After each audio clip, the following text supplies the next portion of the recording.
Bismillahirrahmanirrahim. Assalamualaikum warahmatullahi wabarakatuh. Innal hamdalillah nahmaduhu wa nasta'inuhu wa nastaghfiruh wa na'udzu billahi min shururi anfusina wa min sayyiati a'malina. Man yahdihillahu fala mudilla lahu wa may yudlil fala hadiya lahu. Ashhadu an la ilaha illallah wahdahu la syarika lahu wa ashhadu anna Muhammadan abduhu wa rasuluh la nabiyya ba'dahu sallallahu alaihi wa ala alihi wa sahbihi wa sallama tasliman katsira. Ya ayyuhalladzina amanu taqullaha haqqa tuqatih wa la tamutunna illa wa antum muslimun. Amma ba'd.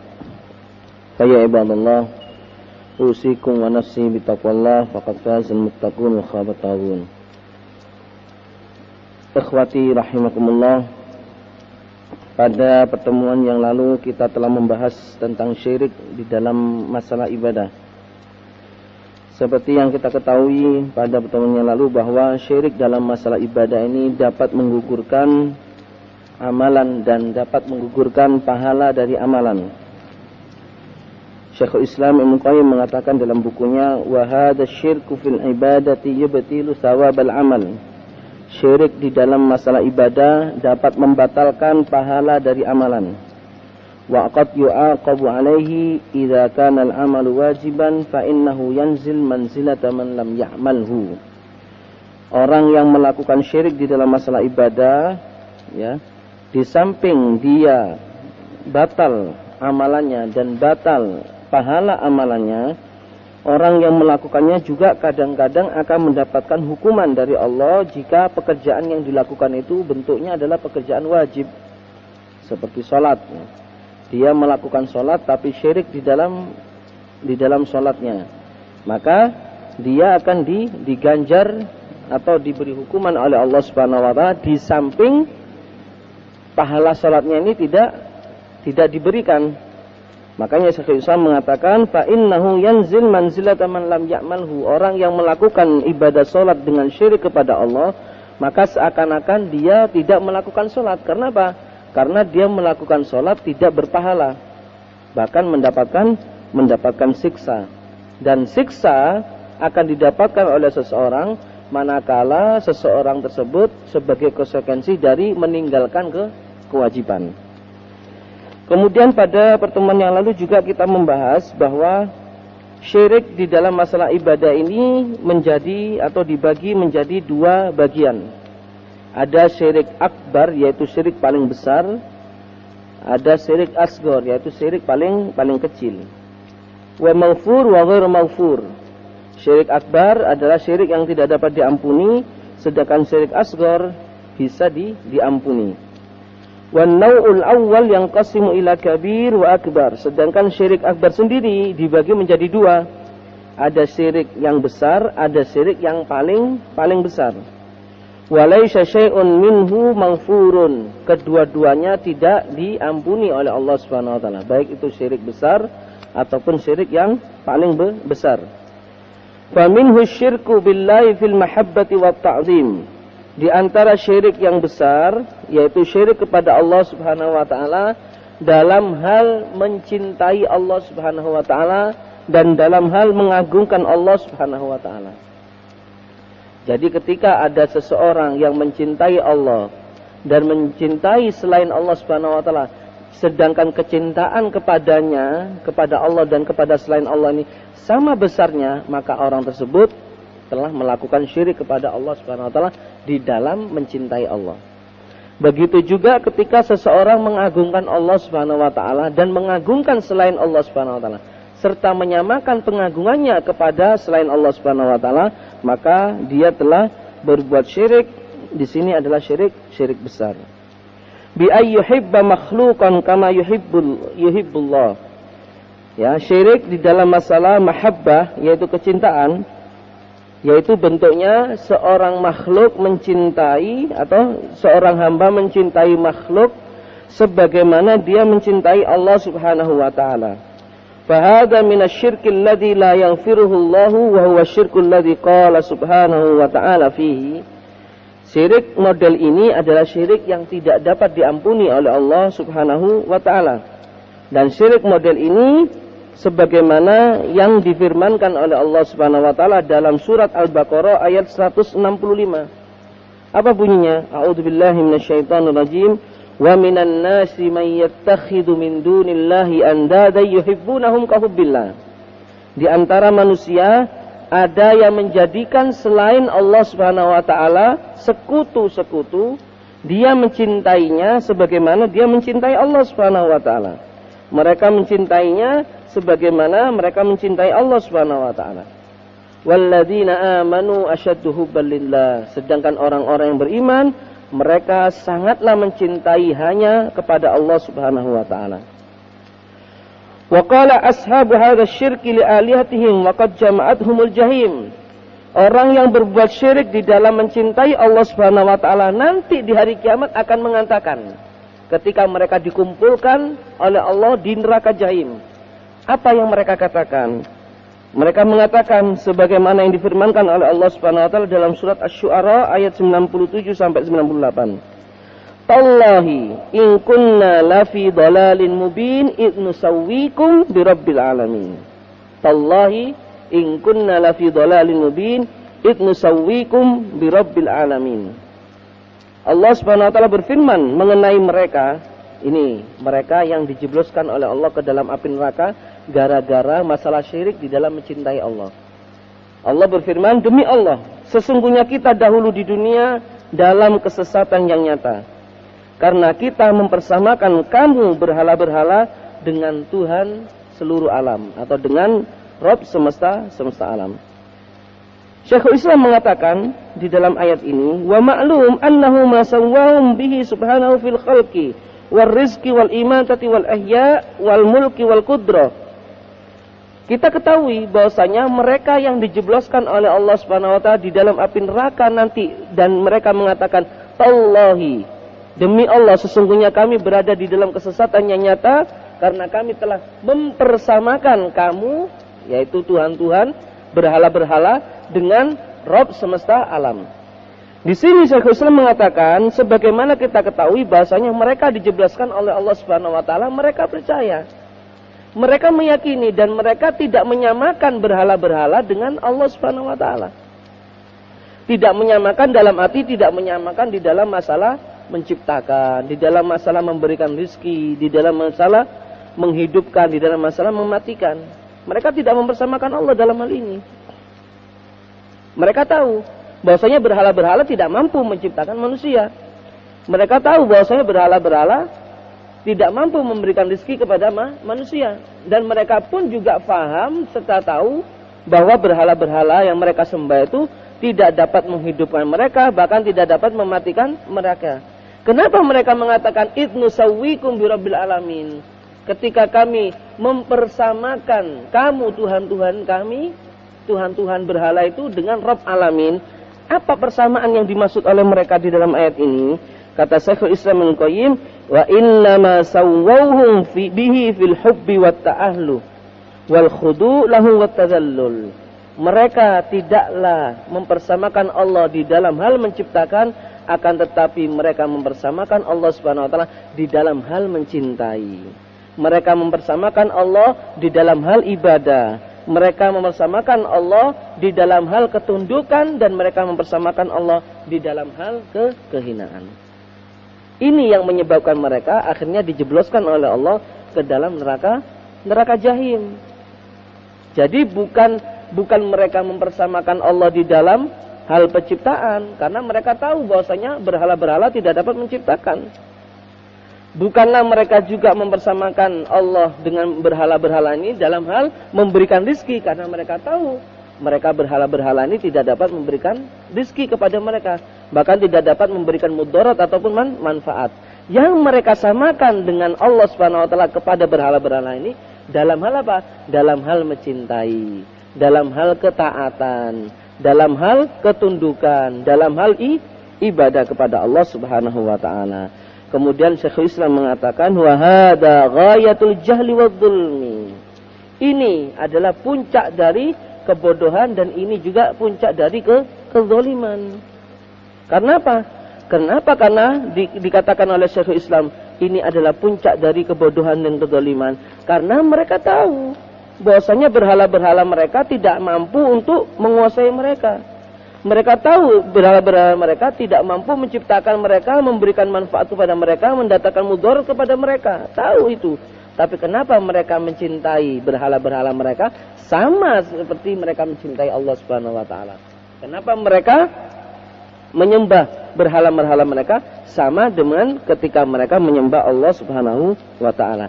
Itulah yang menyebabkan mereka dihinakan oleh Allah Subhanahu wa taala dan dijerumuskan ke dalam api neraka. Fa kaifa yusawwit turab bi rabbil arbab? Bagaimana kita menyamakan orang menyamakan makhluk yang diciptakan dengan tanah dengan Rabb semesta alam yang mengatur alam semesta ini. Wa kaifa yusawwil abid bi malikir riqab? Bagaimana kita menyamakan kedudukan seorang hamba yang hina dengan pemilik seluruh alam semesta ini? Wa kaifa yusawwil fakir bidzat wal dha'if bidzat wal ajiz bidzat wal muhtaj bidzat alladhi laysa lahu min dhatihi illa al adam bil ghani bidzat wal qadir bidzat walladhi ginahu wa qudratuhu wa mulkuhu wa juduhu wa ihsanuhu wa ilmuhu wa rahmatuhu wa kamalul mutlaq at-tam min lawazimi dzatihi. Bagaimana pula kita menyamakan seorang yang hina, seorang yang fakir, yang dhaif, yang lemah secara zat, yang lemah secara zat, yang membutuhkan kepada yang lainnya, yang tidak mempunyai sesuatu apapun kekuatan kecuali dia akan binasa dengan Allah Subhanahu wa taala yang maha kaya, yang maha perkasa, yang maha bijaksana, yang maha menguasai segala sesuatu dan kuasa atas segala sesuatu. Sedangkan miliknya kerajaan di langit dan bumi ini, dan serta rahmatnya seluruhnya adalah mutlakul kamal, yaitu sempurna, mutlak dalam kesempurnaan, dan zatnya mutlak dalam kesempurnaan. Bagaimana kita menyamakan Allah Subhanahu wa taala dengan makhluk yang hina ini? Itu yang dikatakan oleh Syekhul Islam Ibnu Qayyim Al-Jauziyah rahimahullah, agar kita berpikir, ketika kita menduakan Allah Subhanahu wa taala di dalam mencintai Allah, ketika kita menduakan Allah Subhanahu wa taala di dalam menyembah kepadanya. Bagaimana kita menyembah zat yang hina dan kita menyamakan zat yang hina ini dengan Allah Subhanahu wa taala. Kemudian Syekhul Islam mengatakan, fa ayyu dzulmin akbah min hada? Kedoliman mana lagi yang lebih parah, yang lebih hina, yang lebih jelek daripada hal ini, yaitu menyamakan Allah Subhanahu wa taala dengan yang lainnya di dalam masalah ibadah ataupun mencintai. Wa ayyu hukmin asyaddu jawran minhu? Dan hukum bagaimana pula yang lebih sadis, yang lebih hina daripada ini. Haitsu adala man la adala bi khalqihi, di mana ketika itu orang yang mengetahui bahwasanya makhluk yang disembah itu adalah hina, kemudian dia berpaling kepada makhluk yang hina ini daripada Allah Subhanahu wa taala. Sebagaimana Allah Subhanahu wa taala berfirman, alhamdulillahilladzi khalaqas samawati wal ard wa ja'ala adh-dhulumati wan nur. Segala puji bagi Allah yang telah menciptakan langit dan bumi dan telah menciptakan kegelapan dan cahaya. Tsummal ladzina kafaru bi rabbihim ya'dilun. Kemudian datanglah orang-orang kafir setelah itu, mereka menduakan Allah Subhanahu wa taala, menjadikan Allah sekutu-sekutu dengan yang lainnya, dan mereka mencintai Allah Subhanahu wa taala dengan mencintai yang lainnya sama seperti Allah Subhanahu wa taala. Fa'adalal musyrik min khalqis samawati wal ardi wa ja'alid dhulumati wan nur biman la yamlik li nafsihi wala li ghairihi mithqala dzarratin fis samawati wala fil ard. Maka orang-orang musyrik yang dimaksud oleh Allah Subhanahu wa taala, orang-orang kafir yang dimaksud oleh Allah Subhanahu wa taala dalam ayat ini, mereka telah berpaling dari Sang Pencipta langit dan bumi, Sang yang menjadikan kegelapan dan terang, kepada orang-orang atau kepada makhluk-makhluk yang tidak memiliki sama sekali mithqala dzarratin, tidak memiliki sama sekali sebiji sawi pun kekuasaan yang ada di langit dan di bumi. Fayalahu min adrin tadammana akbaru dzulmin wa akbahahu. Bagaimana orang-orang yang mencikapi seperti ini, orang-orang yang berpaling dari Allah Subhanahu wa taala, dia tidak dikatakan orang yang paling zalim, orang yang berbuat syirik besar. Wallahu taala alam. Ini ma'asyiral muslimin rahimani wa rahimakumullah. Jadi Syekhul Islam Ibnu Qayyim Jauziyah rahimahullah mengajak kita agar kita berpikir lagi ketika kita menyamakan Allah Subhanahu wa taala dengan yang lainnya. Ketika kita menyamakan Allah Subhanahu wa taala di dalam hal beribadah, di dalam hal mencintai Allah Subhanahu wa taala. Berpikir lagi, bagaimana bisa kita menyamakan Allah Subhanahu wa taala, zat yang maha perkasa, yang semuanya kesempurnaan ada di dalamnya, dengan zat yang fakir, dengan zat yang tidak mampu, dengan zat yang akan binasa dan sebagainya. Kemudian pasal yang baru. Pasal ini adalah kelanjutan pasal dari syirik di dalam masalah ibadah kepada Allah Subhanahu wa taala. Faslun wa yatba' hadha asy-syirki bihi subhanahu fil aqwal wal af'al wal iradat wan niyat. Mengikuti syirik di dalam ibadah kepada Allah, atau termasuk di antara syirik di dalam masalah ibadah kepada Allah adalah syirik di dalam perkataan, syirik di dalam perbuatan, syirik di dalam masalah iradat, yaitu kemauan-kemauan, dan syirik di dalam masalah niat. Syirik dalam masalah niat. Jadi ada 4 syirik yang dimaksud, yang disebutkan oleh Syekhul Islam Ibnu Qayyim dalam bukunya ini, termasuk dari rentetan syirik di dalam ibadah kepada Allah Subhanahu wa taala. Adalah syirik dalam bentuk perkataan, syirik dalam bentuk perbuatan, dan syirik di dalam bentuk iradat, kemauan atau kehendak, serta syirik di dalam niat. Fasyirku fil af'al, adapun syirik di dalam amalan atau syirik di dalam pekerjaan-pekerjaan, yaitu kasujud li ghairihi, yaitu seperti contohnya sujud kepada selain Allah Subhanahu wa taala. Sujud kepada selain Allah Subhanahu wa taala. Wat tawaf bi ghairi baitihi, dan tawaf kepada selain kepada Baitullah. Ya. Contoh, sujud kepada kuburan. Nah, ini sudah melakukan syirik kepada Allah Subhanahu wa taala karena dia berani sujud kepada selain Allah. Termasuk dari syirik fil af'al, yaitu syirik di dalam masalah pekerjaan, di dalam pekerjaan atau apa yang kita lakukan. Sujud kepada selain Allah, yaitu sujud kepada kuburan, sujud kepada wali-wali dan sebagainya. Atau tawaf kepada selain Baitullah. Tawaf kepada kuburan, bisa jadi seperti itu yang dilakukan banyak orang-orang masa kini. Kita diperintahkan oleh Allah Subhanahu wa taala untuk tawaf di Baitullah, malah ini tawaf di kuburan. Atau tawaf di tempat-tempat yang lain yang dikeramatkan dan sebagainya. Wa halqur ra'si ubudiyatan wa khudu'an li ghairihi. Begitu juga orang yang mencukur rambut. Nah, mencukur rambut tatkala setelah melaksanakan manasik haji ataupun umroh. Dia mencukurnya bukan karena taat kepada Allah. Dia mencukurnya bukan karena tunduknya dia kepada Allah Subhanahu wa taala, tapi karena tunduknya kepada selainnya, kepada selain Allah Subhanahu wa taala. Maka mencukur rambut ini termasuk perbuatan syirik. Mencukur rambut termasuk perbuatan syirik. Meskipun mencukur rambut, apa mencukur rambut? Hanya cuma mencukur rambut. Tapi karena dia mencukurnya bukan karena Allah Subhanahu wa taala, karena ada yang lainnya, karena sebab yang lainnya, maka mencukur rambut di sini termasuk perbuatan syirik. Wa takbilul ahjar ghairul hajaril aswad alladhi huwa yaminullah fil ardi.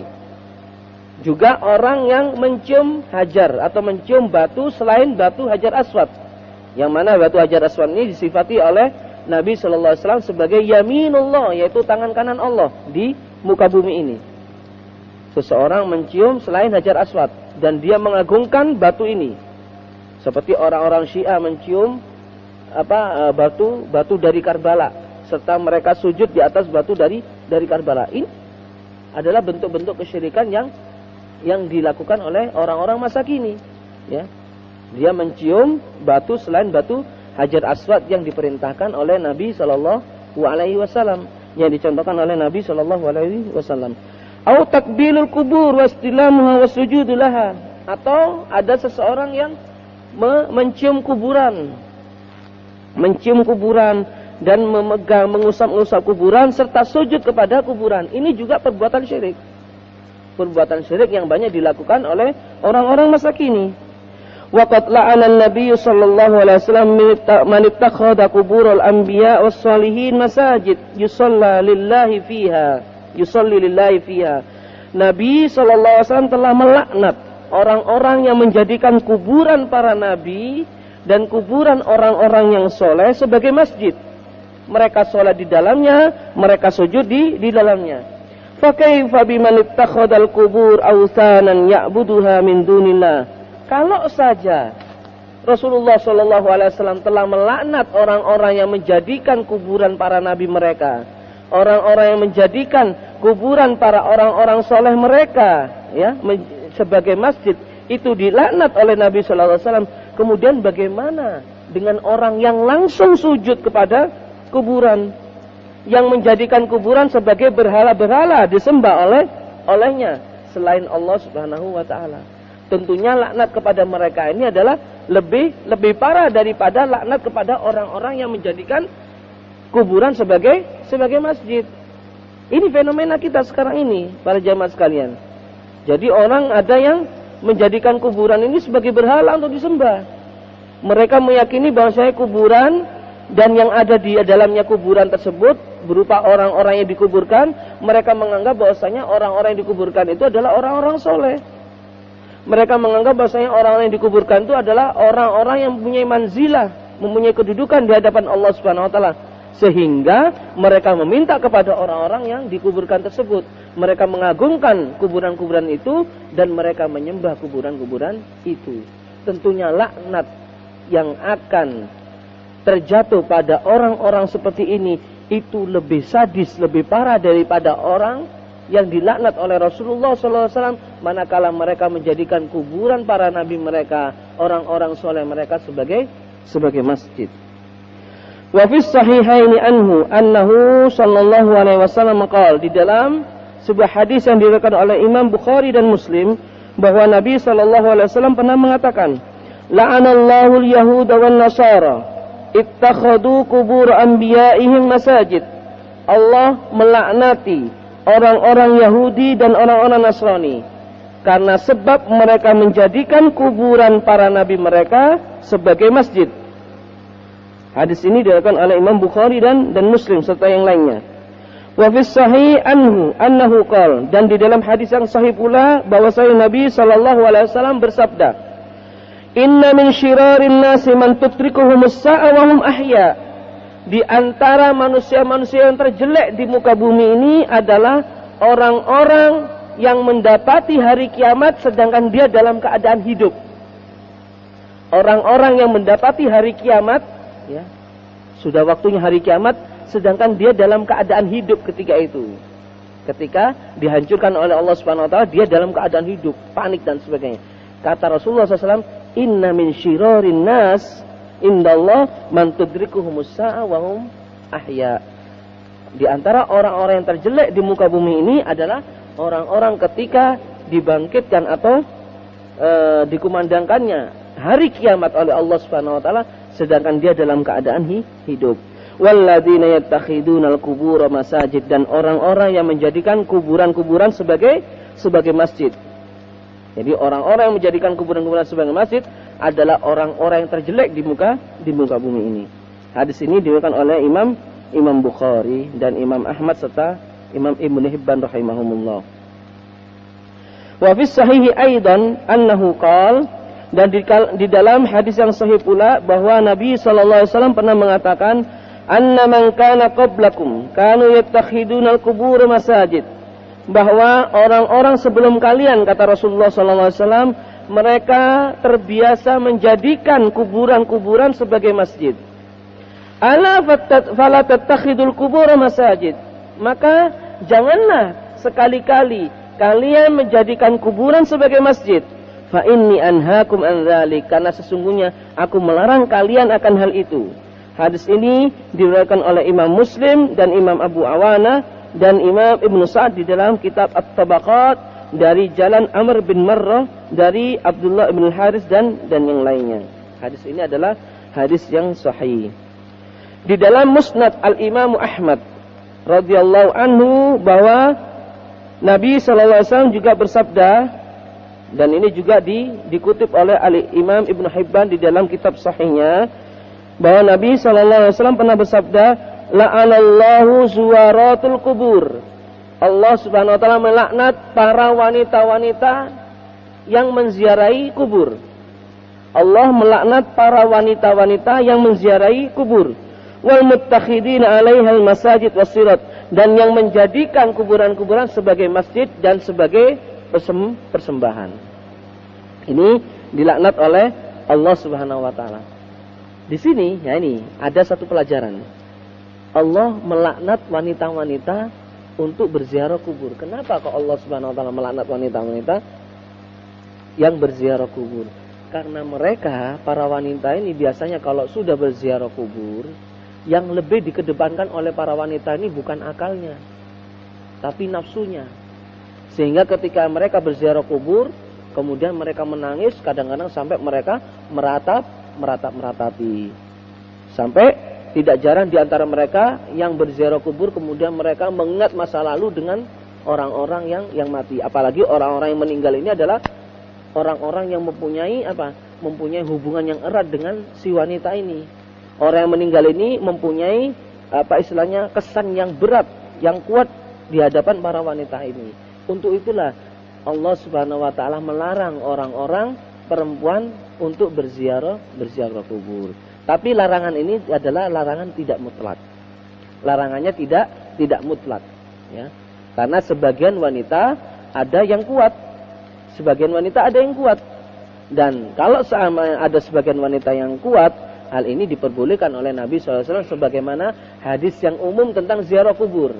Bahwasanya Nabi SAW memerintahkan kepada kita, dan perintah ini umum, baik laki-laki ataupun perempuan, untuk berziarah kubur. Adapun hadis ini, la'anallahu zuwaratul kubur, adalah khusus bagi wanita-wanita yang sekiranya wanita tersebut tidak kuat ketika menjalani masa ziarah kubur. Fa'akul, maka kami katakan sebaiknya para wanita ini tidak berziarah kubur, karena kita takut tentang laknat Allah Subhanahu wa taala dalam masalah mereka menziarahi kubur. Ini adalah salah satu pelajaran penting bagi para wanita yang berziarah kubur.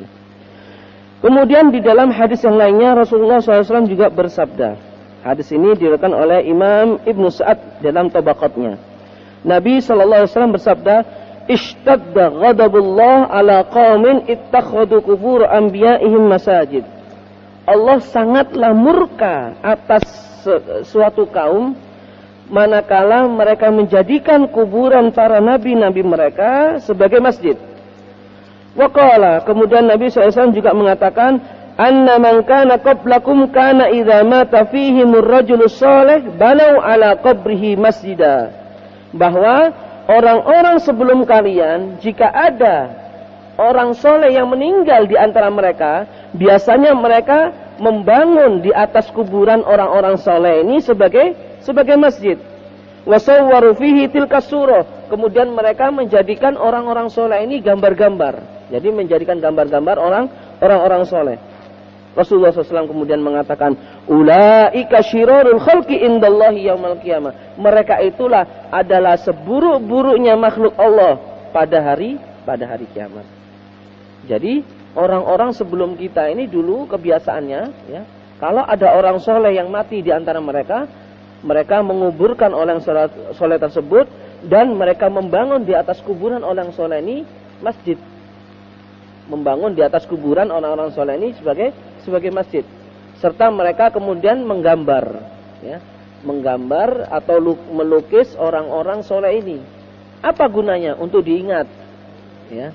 Mereka berdalih untuk diingat. Dari sinilah ma'asyiral muslimin rahimakumullah, kesesatan mereka. Iblis, ya, dan setan menggoda manusia dari ini. Ketika kita tahu zamannya Nabi Nuh alaihissalam, kenapa zamannya Nabi Nuh alaihissalam, umatnya Nabi Nuh banyak melakukan kesyirikan? Karena mereka seperti ini. Pada awalnya mereka ini, yang mereka sembah kaumnya Nabi Nuh ini adalah orang-orang soleh sebenarnya. Wat, Suwa, Yaghus, Ya'uq, Nasra, ini adalah nama-nama orang soleh. Kenapa kok sampai orang soleh ini disembah? Yang awalnya seperti itu.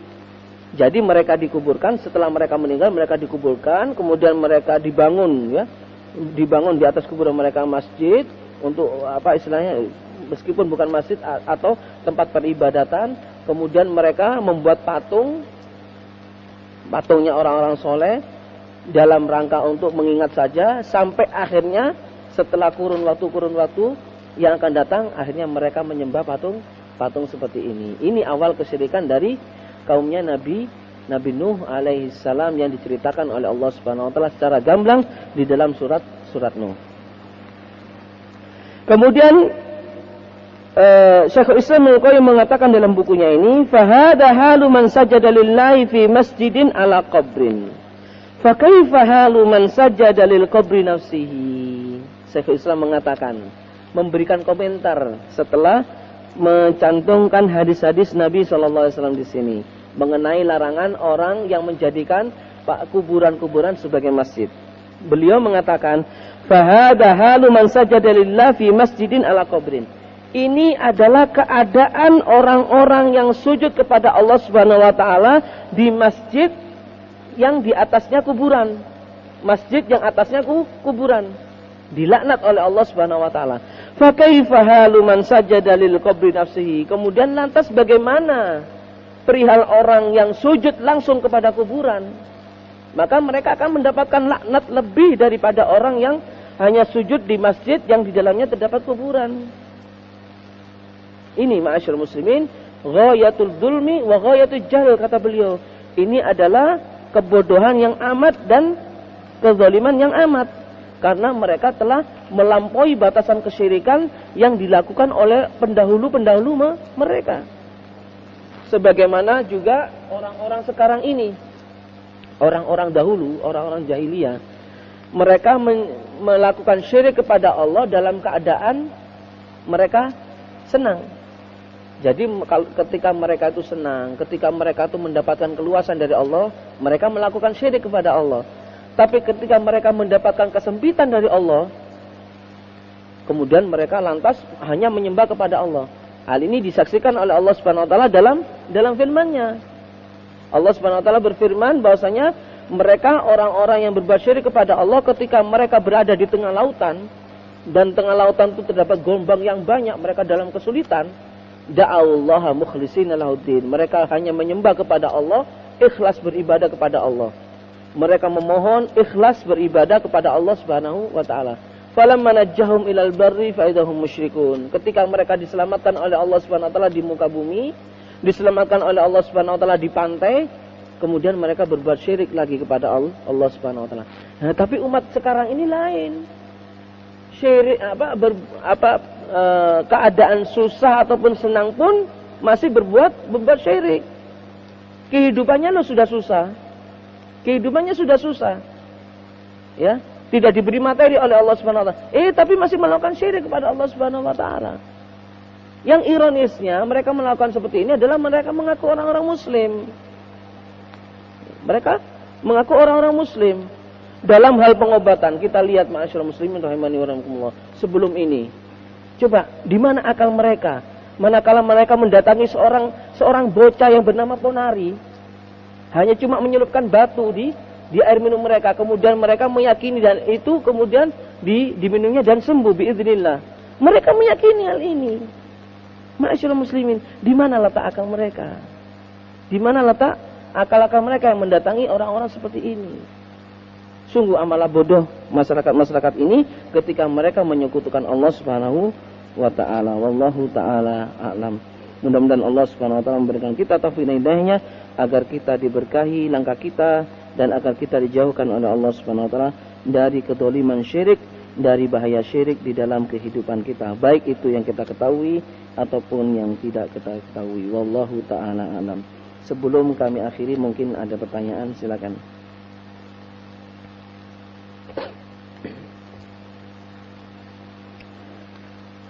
Ada pertanyaan yang masuk dari SMS kami.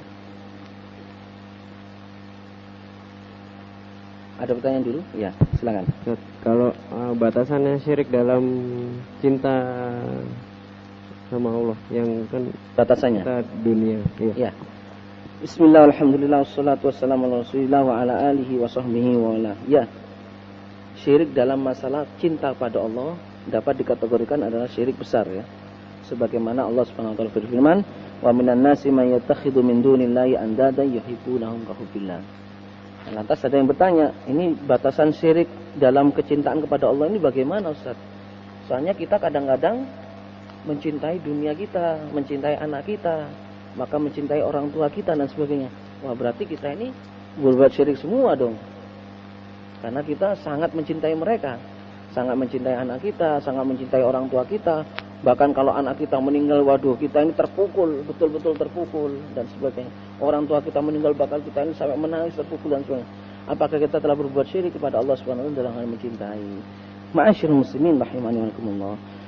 Batasan syirik dalam masalah mencintai yang dimaksud oleh Allah Subhanahu wa taala dalam Al-Qur'an ini yang menyebabkan seseorang itu terjerumus ke dalam syirik besar adalah ketika dia mencintai seseorang dan kecintaannya tersebut menjadikan orang ini mengagungkan dia selain Allah Subhanahu wa taala. Jadi mencintai seseorang ini kemudian menyebabkan seseorang ini akhirnya mengagungkan orang ini. Contohnya, seseorang mencintai dunia, ya, sehingga dengan kecintaannya yang sangat kepada dunia, akhirnya dia mengagungkan dunia ini, sehingga dia lalai kepada Allah Subhanahu wa taala. Maka orang yang mencintai dunia seperti ini, dia telah terjerumus ke dalam apa yang difirmankan oleh Allah, wa minan nasi may yattakhidhu min dunillahi andada yuhibbunahum ka fillah. Begitu juga ketika orang mencintai sanak kerabatnya, ya, ayahnya, ibunya ataupun anaknya dan sebagainya. Ketika mencintainya itu, ya, mencintainya itu dengan sangat, kemudian dapat memotivasi dia untuk mengagungkan orang itu, untuk mengagungkan ayah kita, mengagungkan ibu kita ataupun mengagungkan anak kita dan sebagainya, maka kita telah terjerumus kepada syirik di dalam mahabbah. Artinya, ya, lebih simpelnya bahwa kesyirikan di dalam masalah mahabbah ini batasannya adalah ketika kita mencintai seseorang dan kecintaan ini akan menjerumuskan kita kepada mengagungkan orang itu selain pengagungan kita kepada Allah Subhanahu wa taala. Adapun kalau kita mencintainya, meskipun kita mencintai sangat karena ini adalah anak kita ataupun ini adalah orang tua kita, kerabat kita dan sebagainya, kita mencintainya karena Allah Subhanahu wa taala, ya. Kemudian kita ingin kebaikan kepadanya sebagaimana kebaikan yang diberikan oleh Allah Subhanahu wa taala kepada kita.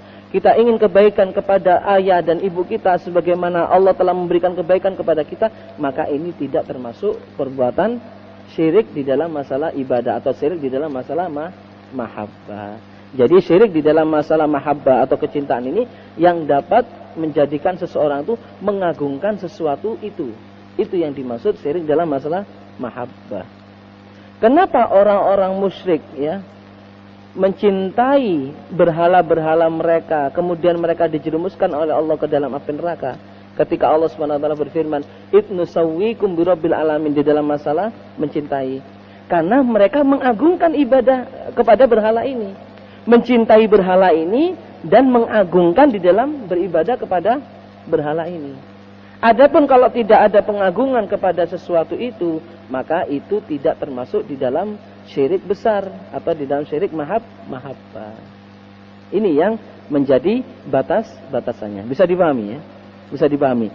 Jadi syirik yang menjerumuskan seseorang itu ke dalam api neraka Allah disebabkan karena syirik masalah mahabbah atau kecintaan, manakala kecintaan kepada sesuatu itu yang sangat, yang dapat menjadikan dia mengagungkan sesuatu itu, yang dapat menjadikan dia mengagungkan sesuatu itu.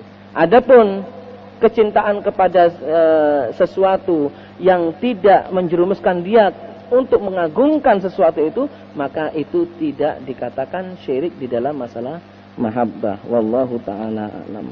Mungkin ada yang nanya? Ya, silakan.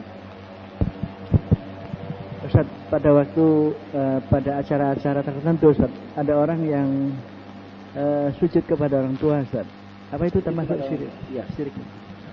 Ya, bismillah, alhamdulillah, wassalatu wassalamu ala rasulillah wa ala alihi wa sahbihi wa wala. Itulah sebenarnya, ya, kejadian kita, ya. Kejadian yang banyak terjadi di kalangan kita. Orang dengan berdalih itu adalah adat, ya. Dengan berdalih itu adalah adat, kemudian dia sujud kepada orang tua kita. Sujud kepada selain Allah Subhanahu wa taala dalam hal ini sangat tidak dibenarkan. sangat tidak dibenarkan. Bahkan dalam hal ini bisa terjerumus orang tersebut ya ke dalam kesyirikan kepada Allah Subhanahu wa taala karena dia mengagungkan orang tuanya dan pengagungannya itu dalam bentuk dia sujud kepada orang tuanya. Ini tidak diperbolehkan. Kalaupun seumpama diperbolehkan oleh Nabi SAW, maka Nabi SAW mencontohkan kepada kita. Dan Nabi SAW tidak mencontohkan kepada kita model penghormatan kepada orang tua seperti ini. Tidak dicontohkan oleh Nabi SAW. Bahkan saddud dari'ah ya, Nabi SAW menghalangi atau menutup jalan kesyirikan ini dalam bentuk hal-hal seperti ini. Makanya jangan sampai kita melakukan hal-hal seperti ini atas nama adat dan sebagainya. Yang wajar-wajar saja kita menghormati orang tua kita. Bahkan para ulama mengatakan ya, ulama-ulama semua mengatakan di antara kesyirikan ya yang terjadi di umat-umat sekarang ini adalah yang mereka tidak ketahui atau yang mereka tidak rasakan bahwa mereka sujud kepada orang tua mereka. Mereka sujud kepada orang tua mereka ataupun kepada orang-orang yang mereka kagumi. Ini adalah bentuk mahabbah kepada mereka yang keterlaluan. Bentuk kecintaan kepada mereka yang keterlaluan sehingga menjadikan mereka mengagungkan seperti sujud kepada mereka ini. Jangan sampai dilakukan model-model seperti ini. Syaddan lidzari'ah. Wallahu taala alam. Ada pertanyaan yang masuk dalam SMS kami. Mau tanya apa arti kata tasawuf, sufi, hizib, rububiyah, uluhiyah? Dan saya baca buku karya Dr. Daib Al-Bagha yang berjudul At-Tahzib fi Adillatil Ghayati wat Takrib yang berisi fikih. Apakah buku ini sesat? Terima kasih. Tasawuf dan sufi ini sebenarnya satu kata ya. Tasawuf, sufi sendiri itu berasal dari kata tasawuf. Berasal dari kata suf. Pada awalnya berasal dari kata suf. Suf itu adalah bulu domba. Kenapa sekte tasawuf ataupun sufi ini memakai kata ini? Karena memang kebiasaan mereka ini adalah memakai pakaian yang berasal dari bulu domba. Ini kebiasaan mereka. Sehingga sampai mereka ini terkenal dengan orang-orang sufi dan orang-orang yang bersekte tasawuf. Pada awalnya tasawuf ini ya, pada era-era terdahulu, ulama-ulama kita salafus saleh terdahulu seperti Al-Imam Al-Hasan Al-Basri rahimahullah, mereka juga orang-orang yang sufi. Artinya mereka betul-betul zuhud meninggalkan dunia. Meninggalkan dunia dalam arti mereka tidak seperti sekarang ini, yaitu meninggalkan dunia dalam arti mereka tidak meninggalkan hingar-bingarnya dunia. Mereka hanya kembali kepada Allah Subhanahu wa taala sebagaimana yang ditunjukkan oleh Nabi Shallallahu Alaihi Wasallam. Pada awalnya dulu orang-orang sufi seperti itu. Akhirnya lambat laun sampai zaman kita sekarang ini ternyata sekte sufi ini dimasuki pemikiran yang sesat. Salah satunya adalah pemikiran apa? Pemikiran yang wihdatul wujud, ya, menyamakan Allah Subhanahu wa taala dengan yang lainnya. Pemikiran yang mengatakan bahwasanya Allah Subhanahu wa taala berada di mana-mana. Sehingga bisa jadi Allah Subhanahu wa taala bersemayam di tubuh seorang makhluk dan sebagainya. Ini pemikiran rusak akhirnya masuk ke dalam sekte sufi ini sampai akhirnya sufi pada saat ini sudah tidak dikenal lagi kebenarannya. Yang ada hanyalah kesesatan. Kalau kita melihat sekte-sekte sufi sekarang ini, sekte-sekte tasawuf sekarang ini, mereka beribadah kepada Allah dengan cara-cara mereka yang sama sekali tidak diajarkan oleh Nabi SAW. Ada di antara mereka yang beribadah kepada Allah Subhanahu wa taala sambil menari-nari. Ada di antara mereka beribadah kepada Allah sambil menari-nari. Ada di antara mereka yang beribadah kepada Allah, berzikir kepada Allah dengan suara-suara keras sampai seakan-akan mereka tidak sadarkan diri dan sebagainya. Ini adalah model-model sekte tasawuf sekarang ini yang jauh dari ajaran-ajaran Islam. Maka kita tidaklah diperbolehkan untuk mengikuti ajaran-ajaran tasawuf seperti ini. Hizib itu adalah golongan atau partai, ya. Kemudian rububiyah itu artinya mengesahkan Allah Subhanahu wa taala di dalam pekerjaan-pekerjaan Allah. Di dalam pekerjaan-pekerjaan Allah. Apa saja pekerjaan Allah? Pekerjaan Allah itu seperti menciptakan, menghidupkan orang yang mati, menjadikan orang sehingga orang itu hidup, memberikan rizki, menurunkan hujan. Ini adalah pekerjaan Allah Subhanahu wa taala. Kita harus mengesahkannya di dalam rububiyah Allah. Sedangkan uluhiyah ini adalah mengesahkan Allah di dalam pekerjaan hamba. Nah ini lain ya. Mengesahkan Allah di dalam pekerjaan hamba. Pekerjaan hamba apa saja? Seperti beribadah kepada Allah, takut, tawakal, tunduk, menyembelih dan nazar. Ini adalah pekerjaan-pekerjaan hamba. Pekerjaan hamba ini harus kita tujukan hanya kepada Allah Subhanahu wa taala. Buku karya Dr. Daib Al-Bagha yang berjudul At-Tahdzib fi Adillati Ghayati wa Takrib berisi fikih. Apakah buku ini sesat? Wallahu taala alam. Selama ini saya belum membaca buku ini. Kita tidak bisa menghukumi satu buku, satu pemikiran orang ini sesat manakala kita belum membaca. Ya, kita belum membaca buku ini, maka kita katakan kepada orang penyanyi ini kita tidak mengetahui. Wallahu taala a'lam. Ya, mungkin ada yang lainnya sebelum kami tutup. Assalamualaikum warahmatullahi wabarakatuh. Waalaikumsalam warahmatullahi wabarakatuh. Ya Ustadz, yang saya tanyakan ini bagaimana cinta kepada manusia itu supaya berjalan di koridor cinta yang direndasi kepada Allah gitu. Ya. Bismillah, alhamdulillah, wassalatu wassalamu ala rasulillah wa ala alihi wa sahbihi wa ala. Ya, pertanyaan bagaimana, ya apa yang kita lakukan jika kita ini dapat mencapai kecintaan Allah Subhanahu wa taala sesuai dengan koridor Islam, sesuai dengan apa yang ditunjukkan oleh Allah dan Nabi-Nya sallallahu alaihi wasallam. Jelas. Jalan-jalan meraih kecintaan Allah ini banyak sekali. Salah satunya adalah kita melakukan seluruh apa yang diwajibkan oleh Allah, itu adalah jalan menuju kecintaan kepada Allah Subhanahu wa taala. Kita menghindari seluruh larangan Allah Subhanahu wa taala, itu juga termasuk jalan yang dicintai oleh Allah dan menyebabkan kita dicintai oleh Allah Subhanahu wa taala. Kita melakukan amalan-amalan nafilah, amalan-amalan sunnah, ini juga termasuk salah satu jalan menuju kepada kecintaan Allah Subhanahu wa taala. Banyak sekali kalau kita runtut, itu banyak sekali. Seluruh amalan-amalan soleh yang dapat mendekatkan diri kita kepada Allah, maka amalan-amalan soleh itu adalah salah satu sebab yang dapat menyebabkan kita dicintai oleh Allah dan dapat menyebabkan kita mencintai Allah Subhanahu wa taala. Kita sholat. Nah, kita sholat. Sholat ini juga adalah sebab kita mencintai Allah dan sebab cinta Allah kepada kita. Makanya kalau orang sholat kemudian sholatnya ini terpaksa, maka sholatnya ini perlu dipertanyakan. Sholatnya ini perlu dipertanyakan kepada siapa dia sholat, untuk siapa dia sholat. Makanya kalau kita benar-benar ikhlas kepada Allah Subhanahu wa taala dalam melakukan sholat, maka akan timbul kecintaan kita kepada Allah Subhanahu wa taala manakala kita beribadah sholat. Dan tentu saja Allah akan mencintai kita dengan ibadah sholat yang kita lakukan. Puasa begitu juga, amalan-amalan puasa contohnya. Puasa Ramadan. Manakala kita berpuasa Ramadan ikhlas karena Allah Subhanahu wa taala, maka puasa yang kita lakukan ini akan menyebabkan kita cinta kepada Allah Subhanahu wa taala. Semakin kita cinta kepada Allah, semakin kita gemar untuk melakukan puasa. Dan kadang-kadang orang ini tidak terasa ketika kita berpuasa karena kita saking cintanya kepada Allah Subhanahu wa taala.